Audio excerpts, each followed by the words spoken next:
వచ్చేటటువంటి పౌర్ణమి ముందు శుక్రవారం వరలక్ష్మీ వ్రతం. ఆ రోజు తిథితో సంబంధం లేదు, వారంతో సంబంధం. ఏ తిథి ఉంది, ద్వాదశి ఉందా, త్రయోదశి ఉందా, చతుర్దశి ఉందా, లేకపోతే ఏకాదశి ఉందా, పంచముందా, సప్తముందాతో సంబంధం లేదు. చివరికి వచ్చేస్తుంటుంది శుక్లపక్షం.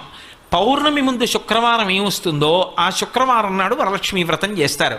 వరలక్ష్మీ వ్రతం చెయ్యడానికి అసలు ఈ వ్రతం ఉన్నది అని మొట్టమొదట లక్ష్మీదేవి ఎవరికి చెప్పింది? చారుమతికి చెప్పింది. తెల్లవారు లేస్తే మనం కథ చదువుతాం. చారుమతి ఆ మాటకు అర్థం ఏమిటి? నిజానికి అద్భుతమైనటువంటి పేరు, ఆడపిల్లలకి పెట్టడానికి పరమయోగ్యమైనటువంటి పేరు చారుమతి. ఎంత చక్కటి పేరు! చారు అంటే సత్, మంచి అని, చాలా చక్కటి ఆలోచన కలిగినది, విశాల బుద్ధి కలిగినది. మతి బుద్ధి, మంచి బుద్ధి కలిగిన పిల్ల, దానికి అర్థం చారుమతి.